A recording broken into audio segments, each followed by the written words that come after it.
ভালো না। ছেলে হলো করোনা হওয়ার পরে অসুস্থ, 4 বছর 5 বছর অসুস্থ, করোনা হয়েছিল। আজকে তো দেখলাম যে অসুস্থ, মানে না আজকে না, 5 বছর ধরে এসে অসুস্থ। আদালতে কেন আসলো তাহলে? আদালতে ব্যাংকের ব্যাপারে একটা মামলা হয়েছিল, সে চাকরি করতে তো চাকরিতে বাদ করে দিচ্ছে। কি মামলা হয়েছে এবং ও আমি অত বলতে পারবো না আঙ্কেল, আমি বলতে পারবো না কিছু। উনি কি ব্যাংকে জব করতেন? ব্যাংকে তো চাকরি বাতিল করে দিয়েছিল ওনার। একটা মিনিট একটু দাঁড়াই, একটু বলেন। আচ্ছা, এখন আসলে জামিন চাইলেন, আসলে আজকে নির্দোষ এটা জি, জি, দাবি জি। করেন কিনা, জি, জি। চাওয়াটা কি, এখন ন্যায় বিচার চাচ্ছেন কিনা একটু যদি বলেন। হ্যাঁ, ন্যায় বিচার তো অবশ্যই চাই। মূলত মূল আসামি হচ্ছে মাহবুবুল হক চিস্তি, উনি 2 নম্বর আসামি। 1 নম্বর আসামি হচ্ছে ওনার মেয়ে রিমি চিস্তি। উনি এই ফার্মার্স ব্যাংকের ডাইরেক্টর থাকা অবস্থায় 4,30,00,000 টাকা বিভিন্নভাবে আত্মসাৎ করে ওনার মেয়ের অ্যাকাউন্টে জমা রেখেছিলেন। ওনার মেয়ের অ্যাকাউন্টটা জালজালেতি করেছেন কি, উনি স্টুডেন্ট থাকা অবস্থায় ওনার নামে অ্যাকাউন্ট খুলেছেন।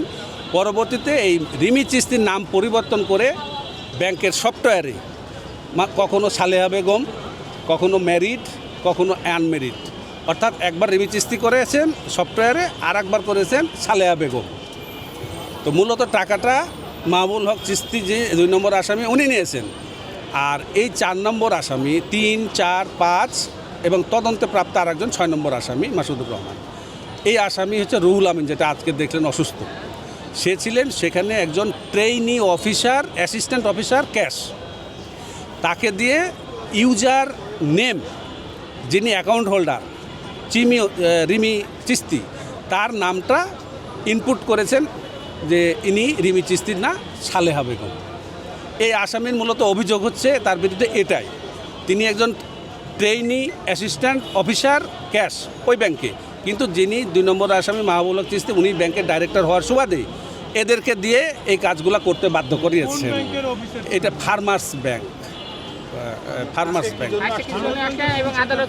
ফার্মার্স ব্যাংকের জামালপুর বক্সিগঞ্জ শাখা। আজকে আসছিলেন ইনি 4 নম্বর আসামি, যিনি 4 নম্বর যে আসামি, তিনি এই মামলায় সারেন্ডার করে জামিন নিতে এসেছিলেন। তো আসামির অবস্থা খুবই গুরুতর, ওনার নিচের কোমর থেকে নিচের অংশটা খুবই অসুস্থ। উনি অন্যের সাহায্য ছাড়া বাথরুম টাথরুম পর্যন্ত যেতে পারেন না। হ্যাঁ, তো তার অনেক ট্রিটমেন্ট হয়েছে দেশে বিদেশে। তো শুনানি শেষে আদালত বললেন যে যদি এই অবস্থায় আসামিকে জেলখানায় নিলে হয় হাসপাতালে পাঠাতে হবে, অথবা কারাগার হাসপাতালে বা পিজি হাসপাতালে, অথবা নিউরোসায়েন্স হাসপাতালে, তো সেখানে পাঠাইতে হবে। তো পরবর্তীতে আমরা নিবেদন করলাম যে ঠিক আছে স্যার, তাহলে আমাদেরকে এটা একটু ফেরত দেন, টেক ব্যাক দেন, বা আমরা নট প্রেস করছি।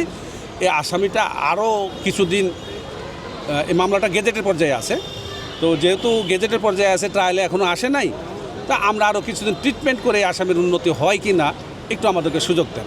1-2 মাসের ভিতরে যদি